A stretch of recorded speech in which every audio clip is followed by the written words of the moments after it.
Hello and welcome to Chat About.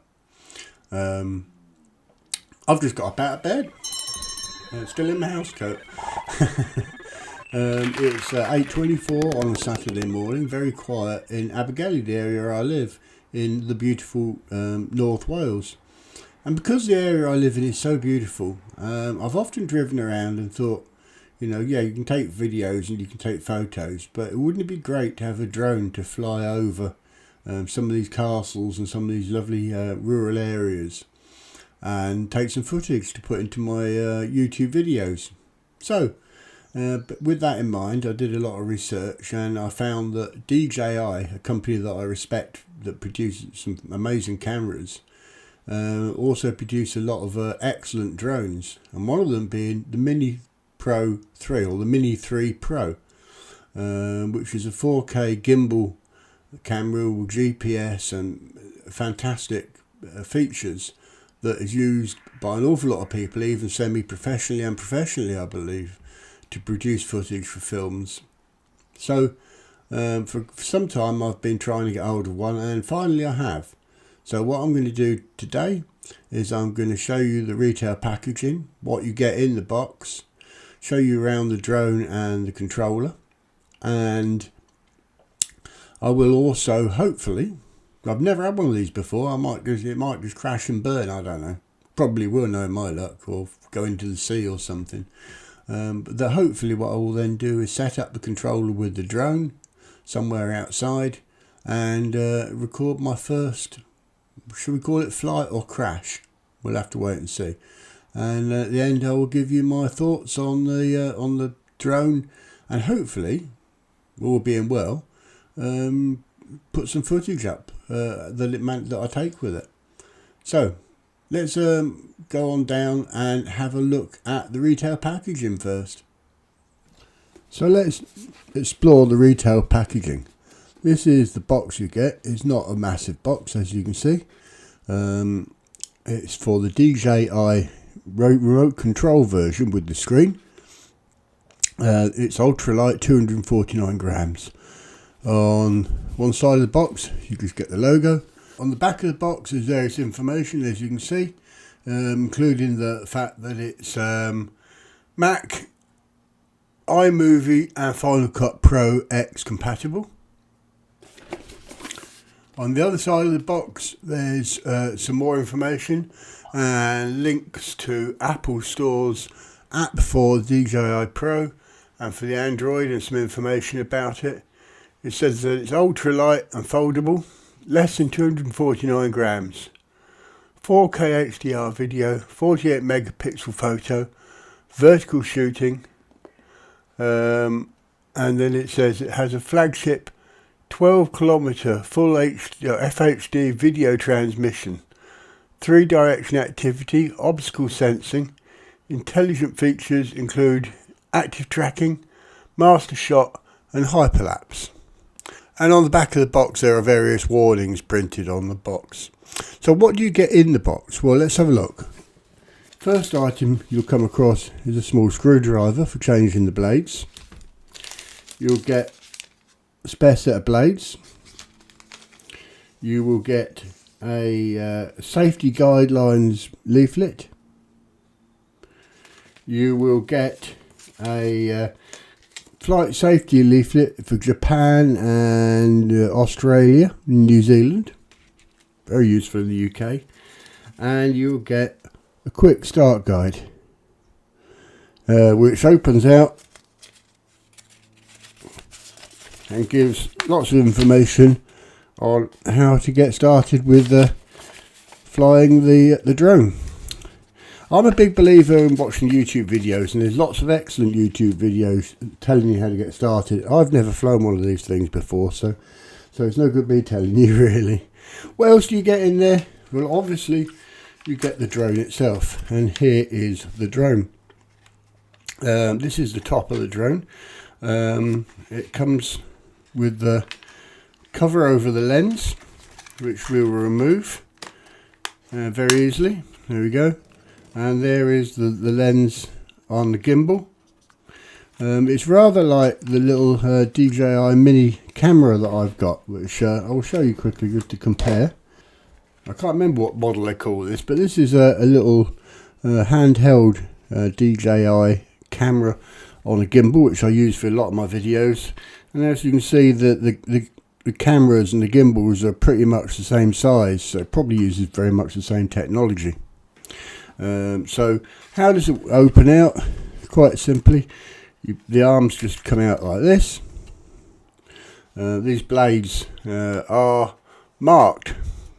Little notches on this blade, and there isn't on the other side, so when you fit in the new blades you know which way around it goes.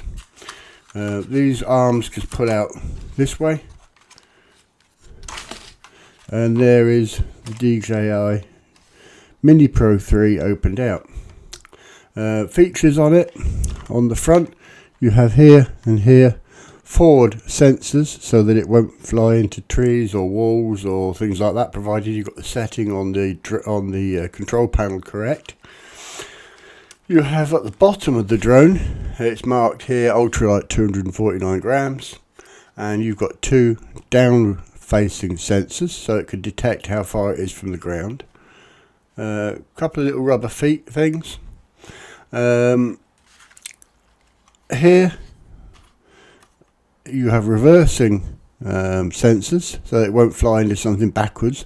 Obviously you'd expect maybe them to be here, but when the drone is flying backwards it does fly at a bit of an angle so that these can see over the back of the drone. Here you have the power button for switching it on and off.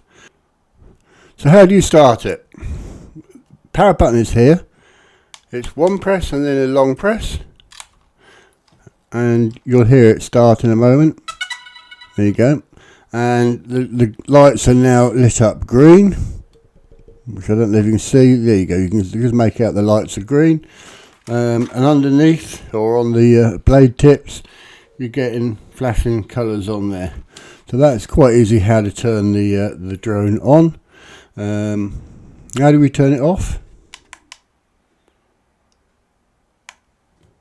Same thing, short press and a long press, and it's switched off. So on the back of the drone you have a charging point, USB-C, and a memory card slot. So you put your memory card in there and it calls the footage to the card. And here is the battery. On the side of it there is a little tab each side. You press them in and the battery simply slides out. Quite a light battery, I have to say. Gives you about 30 to 35 minutes of flying, I believe. And as you can see, there's the cavity that the battery slides into. So that's the drone. So let's take a look now at the controller.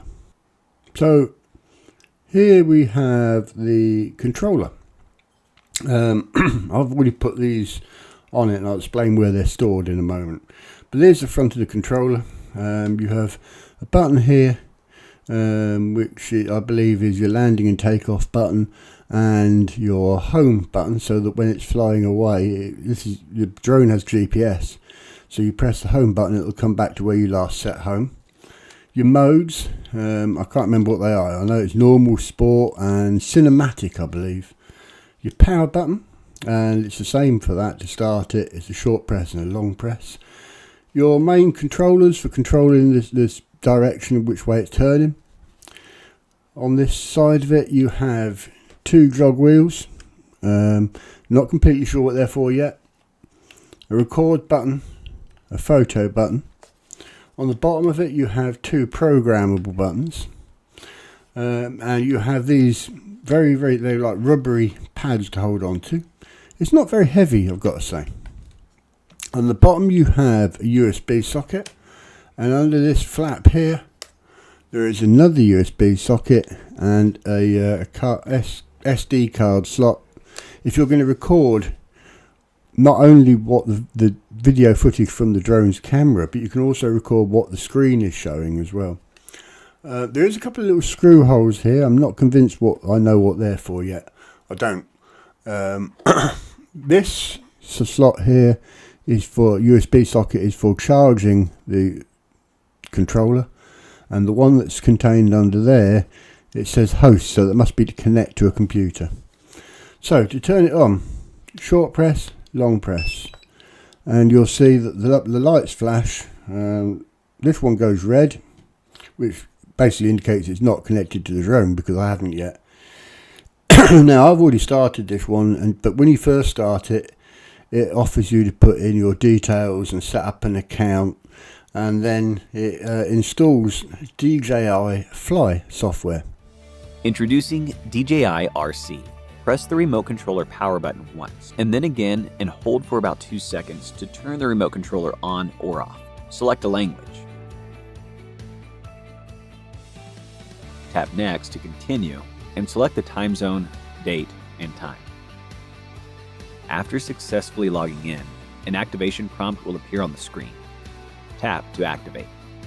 Successful activation will result in a notice on the screen. Now I've had a brief look at this Fly software, and it's very, very good. It does give you a connection guide. Tells you how to connect to your to various drones. Go back out of that. You've also got the Academy, Flying Academy, which when it loads up, you pick your drone that you've got. So Mini 3, DJI Mini 3, and then it tells you if you're a complete beginner, if you're intermediate, beginner, familiar with basic operations, or advanced flyer, and that gives you lessons on how to do various things with the controller. So back out of that, you also have an album. Well, I've got no footage in there to show you, but there is an album in there that you can review your footage. Sky Pixel. What the Sky Pixel do, let's have a look. Because this is all connected by Wi-Fi. There you go, Sky Pixel. It's basically their kind of website, I believe. Top 10 videos, top 10 photos, information about drones.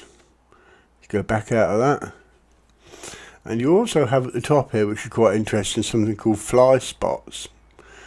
And if we click on that, this interestingly starts off in Beijing, but you can select where you are. So I'm in Conway, so you can select cities on here, and Manchester and things like that. It's already on there. But if you put in Conway, and the little keyboard is surprisingly okay to use, and search, click Conway, Wales, and there's a map comes up straight away of Conway, and you can zoom in and out as you can with the mobile phone. It gives you no-fly zones. For instance, if I go across to Anglesey here, you'll see the RAF stations there, and gives you no-fly zones around them, so you can't say you didn't know you shouldn't be flying there. But it also gives you places where are good to film, like for instance Carnarvon, and it tells you about Carnarvon Castle. And it gives you information on it, such as reviews, are there any staff in the area, restrictions, altitudes that you can, things like that, and more. Now, I presume this is going to be based a lot on people entering information about it, and you can add your own reviews. So all really good. Obviously, once you connect it to the drone, it all changes and lots of different stuff comes up on the screen, and we will have a look at that in a bit once I connect it to the drone. As I say, I've never had one of these before. I've had very, very small drones, but nothing like this. Oh, by the way, these control sticks, they don't stay stuck on there like that. They screw in and screw out quite easily. So to store them, there's a little place on the back, rubberized place, and you just push them in the back there, so you don't have to leave them screwed onto the front and potentially getting broken, damaged and bent or whatever. So there it is. That's the DJI Mini 3 Pro video controller. Okay, so now we've got the drone, and we've set it all up and the rest of it. How on earth do you fly the thing? So where do you learn how to fly the drone?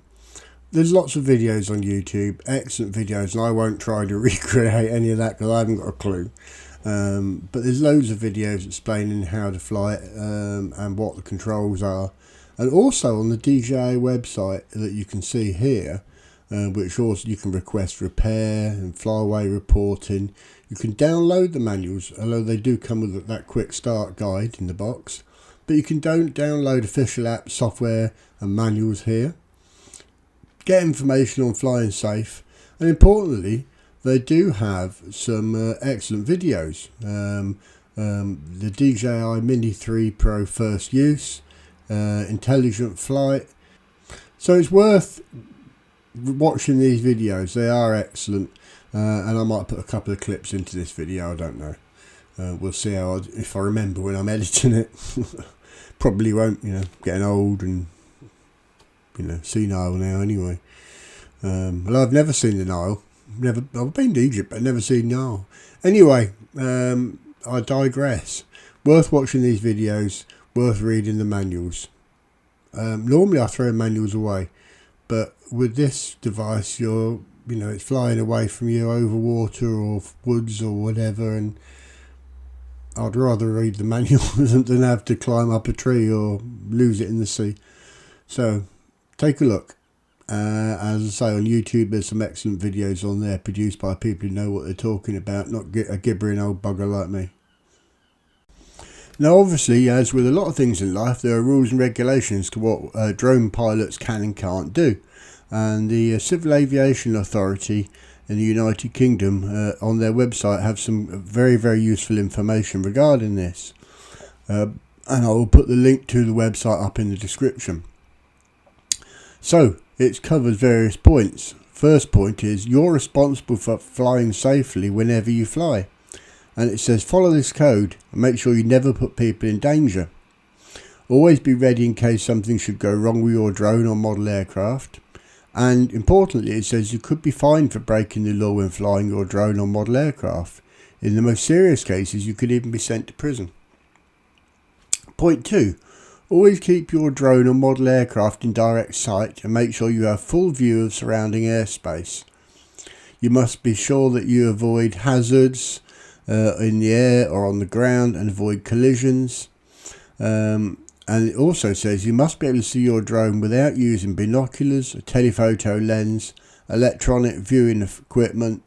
But it says using normal glasses and contact lenses is fine, just as well, otherwise you can see sod all.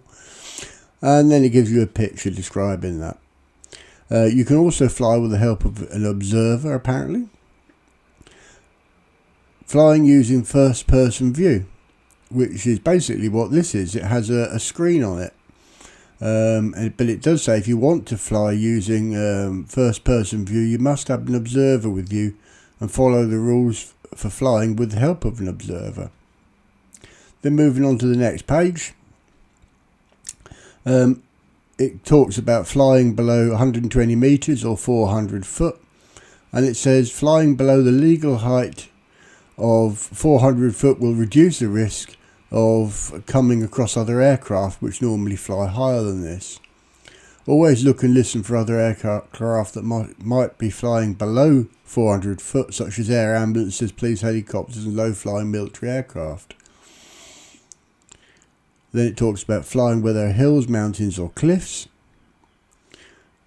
Do not fly closer to people than 50 meters. This includes people in buildings, transport, cars, lorries, trains and boats. You must keep a minimum horizontal distance of 50 meters between your drone or model aircraft and people. And then it gives some diagrams of that. Then it talks about people involved in what you're doing. The rule on minimum distances is different for people involved in what you're doing. So if you go to a public event, there are 500 people, you can't fly over the top of them. But if there are a few of you that go out maybe on your motorcycles and you park up somewhere really pretty, like up in the mountains or something, you can fly over the group that you're with, less than 50 meters. Again, it does say, to remind you, you must never put anybody in danger. Then it goes on to say drones and model aircraft below 250 grams. Now don't forget that the DJI Mini 3 Pro is 249 grams. Very, very cleverly made, 1 gram lighter. And it then goes on here to say the rules on minimum distances to people are different for drones and model aircraft below 250 grams. If you're flying a drone or model aircraft that is below 250 grams, you can fly closer to people than 50 meters and you can fly over them. You still, however, can't fly over crowds. Remember, you must never put people in danger. Even small drones and model aircraft could injure people if you fly into them. Then it talks about drones that are over 250 grams and it explains that you need a certificate of to fly them. I was going to say the word there. Competency, that's it. I just got a mental couldn't remember how to pronounce it. Anyway, competency. And you have to do a certificate to be able to fly drones between them weights. Then it's talking about keeping a safe distance from people, and then it goes on about never flying over people who are crowded together, and it talks about places such as shopping areas, sports events, religious gatherings, political gatherings, music festivals, marches and rallies, crowded beaches or parks, parties, carnivals and fetes. Then it says keep at least 150 metres away from residential, recreational, commercial and industrial sites. Small drones and model aircraft below 250 grams, however, you can fly small drones and model aircraft that are lighter than 250 grams at residential, recreational, commercial and industrial sites. However, you must always remember to fly safely. And then it gives you some examples of residential, recreational, commercial and industrial sites, such as housing estates, villages, schools, tourist attractions, theme parks, shopping centres, business parks, factories, docks, railways. Then it says, and this one's important, stay well away from airports, airfields, spaceports and aircrafts. Now, I don't think we've got many spaceports in North Wales, so I'm not going to be too worried about that one. It says, if you endanger the safety of an aircraft, you could go to prison for 5 years, and quite rightly so. Most airports, airfields and spaceports have flight restriction zones, FRZs. Never fly in this zone unless you have permission from the airport, airfield or spaceport. This zone is intended to stop collisions with aircraft, basically. Then it tells you where to check for airport, airfield and spaceport restrictions. And there's a diagram here of restricted areas. And it says some drone apps also give details of flight restriction zones, and the DJI controller does. Smaller airfields may not appear on the map. It does warn you though. Then it talks about following any flying restrictions and checking for hazards, check for restricted airspace, check for events, check for emergency incidents. It says you must keep out of the way and not fly in a way that could hamper the emergency services if they're responding to emergency incident. And it gives you more advice on that. Then it talks about bylaws, because obviously these are national laws, but there may be laws for certain sites, such as tourist attractions, castles or big structures and things like that, and they may well have signs or posted information restricting the use of drones. It also talks about sites of special scientific interest, and it says that flying may be restricted at some of these sites where it may disturb animals or wildlife, and it advises you to check on the website or look out for signs and follow any restrictions that apply. And there are some links there for Natural England, Natural Resources Wales, Nature Scotland and the Northern Ireland Environment Agency, where you might get information and advice. You also shouldn't fly near animals and wildlife where you may disturb them and scare them. Other aircraft you may not fly near to. Then it talks about useful places to check for restriction and hazards, and it talks about signs, so look out for signs before you fly. And this is something pilots use, I think called NOTAMs, which is a Notice to Aviation. And NOTAMs are official notices that tell people about activities that may be a hazard to flying. For example, a hot air balloon show. Many drone apps include details of NOTAMs. I'm not sure if the DJI does yet. I presume it does. You can also find NOTAMs at the Nats drone website, and there is a link to that on this webpage. Then it talks about apps and resources with details of restrictions, and then it goes on about get the right authorization to fly before flying outside of this code. So, for example, if you need authorization from the civilization, so for example, I'll spit it out in a minute. It is early in the morning. For example, you will need authorization from the Civil Aviation Authority if you want to fly at different heights to the ones in the code, closer to residential, recreational or commercial industrial sites, or over crowds of people. If you want to fly near an airport, you need permission from the airport itself, and they're not going to give it to you. It says, from time to time, the Civil Aviation Authority may issue general authorizations, and then there is a link there to that. As it says here, some clubs, if you join a drone club, they may have put in place authorizations to fly restricted zones. So this is an excellent website. Make sure you fly within the law. Worth having a look at this website and getting the knowledge of where you can and can't fly to avoid getting yourself in any stuck. We don't want that. But I was going to take it out and show you how I got on flying it first time, and I will eventually, but I've been hampered a little bit by this. Yeah, been pissing down ever since I recorded the first bit. So drone sat here doing nothing. I'll get round to it as soon as it stopped peeing down the rain. Okay, well it did eventually stop raining, kind of. Well, enough to fly it. We went out to meet some friends for coffee in a nearby cafe, and it was peeing down and blowing a hoolie, and all of a sudden the rain stopped and the wind stopped, and so we thought, right, drone out the car, let's have a fly, and that's what happened. Now this was at a place called Wepper Park in Connors Quay in North Wales. No spectacular footage, I'm afraid. It's just my first goes at flying. But before I show you my first goes at flying, a friend of mine was there who you've seen in the Cheshire Museum video, which is a guy called Mikey. And he has a little business called Bearded Veteran Photography, and he's an excellent photographer. He also has a YouTube channel, which is excellent, worth taking a look at, especially if you're into modelling. And that's at www.youtube.com/@BVP and that's Bearded Veteran Mikey. And these pictures I'm going to show you, the stills, you'll have to credit to Mikey. So, looking at the photos that Mikey kindly took for me, here is the first photo. This is my lovely lady Diane and I prior to flying the drone.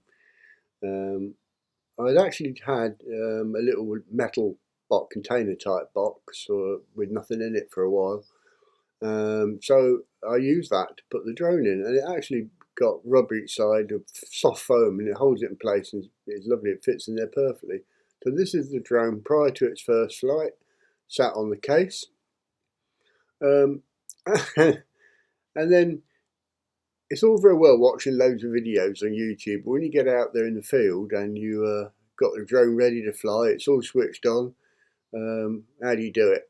And I couldn't remember, and it took me a while messing around with looking at the controls, and this is Diane trying to figure it out as well, both confused. But eventually I did get it up in the air and managed to get it into a small hover. And Mikey moved in quite close and took these couple of images of the drone in a hover, which are really nice images. On the second one, you can clearly see that the drone has gone into a bit of a tilt because I was just about to move it or try and move it sideways, and you can clearly see that the camera, because it's on the gimbal, is still completely level, which is quite a good shot, that. And here I twisted it around a bit so Mikey could take a picture of me controlling the drone with the drone in front of Diane and I. And then I started to take the drone a little bit higher, and Mikey took a picture of it ascending, which I did, and I've got some video footage of that. Once I brought it down, I brought it down and hovered it between us, and you can just see make out the drone above Diane's head there in this photo. And that brings me on to the controller, the photo of me with the controller. Now with the controller, unfortunately, there is a mode on there where you can record what's going on the screen, and I didn't know that at the time when I was recording the footage of the video of the drone flying. So unfortunately, I didn't record what was going on the screen, but it was probably a load of faff, and I was doing it all wrong anyway, so it wouldn't have helped you.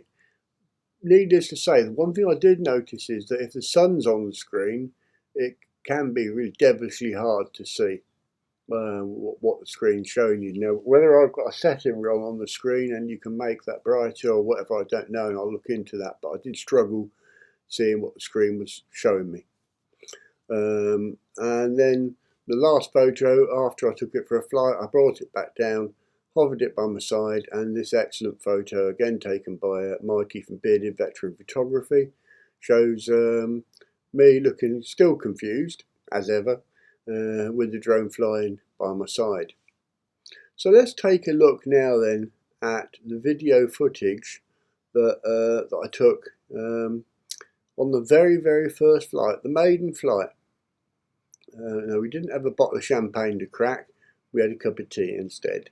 So here's the video footage, let's see what we can make of it. So here is the drone taking off from that metal box and climbing. I thought, to be honest, that I'd taken it up quite high, but evidently from watching this video it wasn't that high. It probably was only about 40 meters, and the drone's capable of going up to 500 or more. In fact, I've seen videos where people have disabled the limiter and taken it to over 2,000 meters, which of course is dangerous and mad. Well, if it is or not, I don't know, but you're risking, hitting other aircraft and all kinds of problems at 2,000 meters. Now, this is Wepper Park, you can see, and that's the cafe in Wepper Park where we just had a brew with some friends. The football pitch, and there is a castle and waterfalls and all kinds of stuff. I've never explored Wepper Park, but maybe I will with the drone once I get used to it more. At this stage, I really didn't want to fly it very far because I'm not used to it. And that's looking down towards the coast in Wepper Park. And you can just make out me and Diane in the bottom, and the car parked off to the right hand side of the shot. As far as colour and everything goes, I've heard that the footage can be a bit washed out, but it seems to be quite good on the basic setting. I will get some filters at some stage and try them, but I'm quite happy with that footage. And there's Mikey messing around trying to find some lenses. Now at this stage I decided to try and see the tracking mode, and you do that by drawing a little circle over yourself on the screen and then clicking tracking, I think it was called, or something like that. But as you can see, no matter where I'm walking, I'm not controlling it, I'm just checking the controller. The drone is actually turning and following me, and it's doing a really good job of tracking me. Now, when I moved in close like this, I did notice a problem.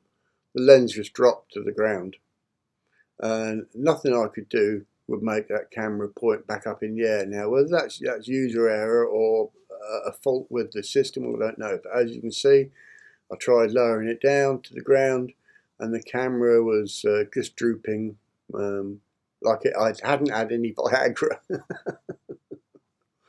But it wouldn't point forward again until I landed it, which I'll do in a second here in the footage.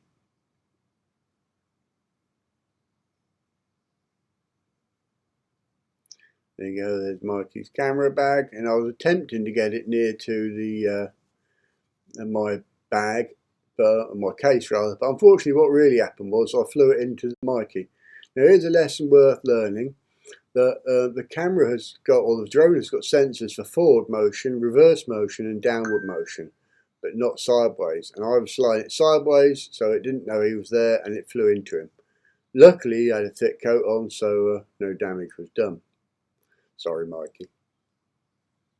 Anyway, so no damage was done, plenty of battery left, so I decided to go for flight number 2. And here we are, again taking off from my little metal case, this time going into a lower hover and just spinning it around. So this is Mikey taking photos of me and me filming Mikey.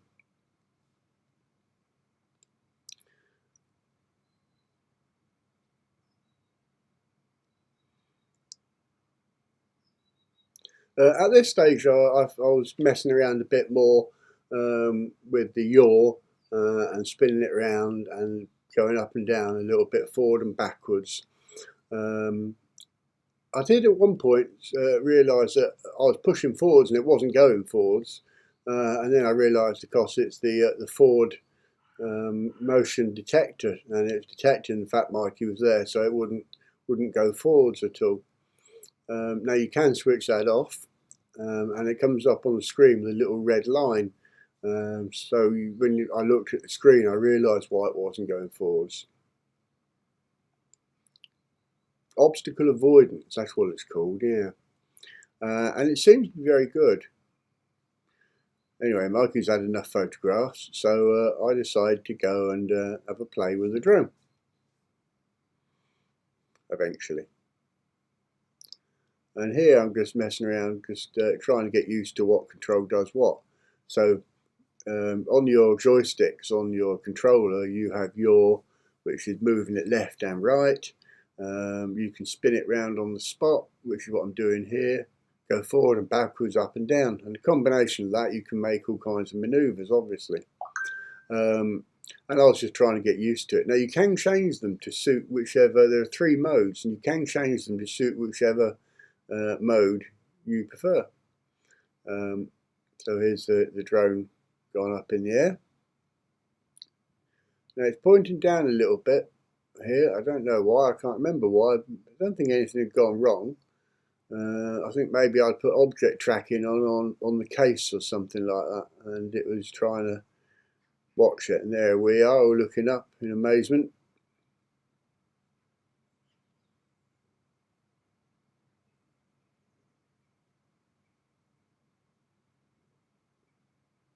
There you go, I took off the object tracking there, and the camera came back to life and pointed the right way, and landed it again. So then here I had another fly, and this time I'd accidentally knocked off the camera mode from auto and knocked it onto DJI profile, and I couldn't work out why the screen was all washed out, such as you can see here. And what it does with DJI, it's really intended for cinematic and artistic producers, and it produces a colour representation, i.e. a flat image with reduced contrast and saturation, and then in editing you have to mess around with colour correction and grading to improve the colours to how you want them. And this is supposed to be better if you have time to play with it. So I might have a play with this footage and see what effects. And then you can see there I swapped it back to auto mode. For my use, I think auto mode is going to be fine. But there are various modes on there. You can change the shutter speed and all kinds of stuff on the camera. Lots of modes and things you can change. So we're flying again here, just around the football park at Wepper Park, which incidentally is where I took the video for the Wepper Park Carnival, which is one of the videos on my YouTube channel, and this is where we were located, on this football pitch. So here, just practicing really moving the drone backwards and forwards, flying just around the field, and trying to get used to the controls really. I do believe you should really get used to the controls at low level in a controllable area before you start flying the drone away where you can't see it, or along, up high or a long distance away from you. And this is what I'm trying to do, and I will do it again in the very near future. It's looking quite nice today, actually. I might take the drone out today. Now here I decided to try the follow me mode. So everywhere I go, the drone is like a good puppy dog following me. Now you can do this, I believe, up to about 25 miles per hour or something ridiculous like that. So if you're on a push bike or on a motorbike, provided you're not doing 70 down the motorway, off-road or something like that, or in a boat or whatever, you can set it to follow me and it will obediently follow you and film you. The intention of this isn't to be a demonstration on what all the modes and how to use it. The intention of this video is just to show you my first experience and my first thoughts on the drone and using it. I've got to say, it is a quality product. Now that controller, I showed you a photo of that a minute ago and showed you unboxing it, and it really is actually really comfortable to hold in the hand. I believe them screw holes in the top that I showed you in are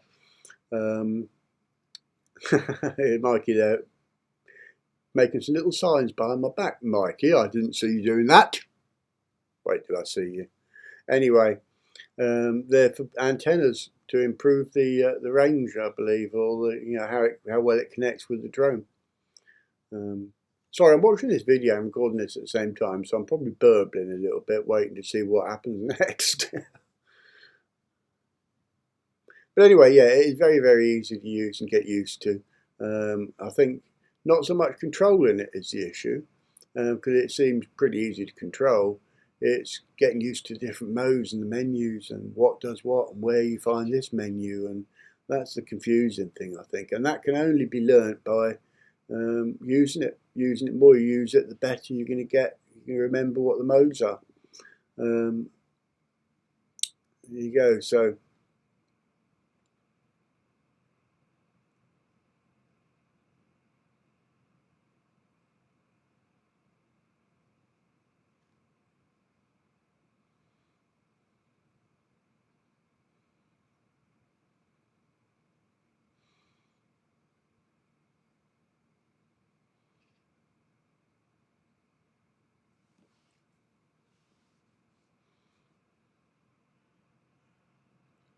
fly through. I was getting brave at that stage. In fact, what I was doing here, the wind had picked up a little bit, and I was flying it around to see how much the wind would affect it. If it would knock it off a course and whatever. And it didn't actually. It was really, really good. So that was what I was doing at this stage. As I say, it didn't. I did fly towards a tree in a moment on purpose, because I wanted to see about the obstacle avoidance. So I flew literally with the stick pushed forward to see what would happen. And there you go, I got to that stage and the drone refused to move forwards. Now there are modes where you can make it bypass an obstacle, in which case it probably would have flown around it or over it. But I've got it set on the mode where it stops. And it stops dead in front of the object, which is exactly what happened. Then I flew it back. Now this was using the auto home mode. I'd pressed the auto home once it stopped by the tree, and this is the drone returning back to home. Now don't forget, it took off from that little silver case, and it doesn't land exactly where it took off, i.e. on the silver case. I think it came to within about a metre or half a metre away from the case, and I had to move the sticks a little bit and control it myself, and I got it nearly on the case, as you can see. It is on, but hanging off the edge, which you can't see. Anyway, that's it, folks. Thanks for watching. I hope you enjoyed the video, and gained something out of it, even if it was only a good laugh at my expense. So please don't forget to subscribe, like, and whatever else it was you've got to do. I don't know, I can't remember. Like I said, see my old fart. But whatever it is, please do like my videos and subscribe, and share. That was it, one of them.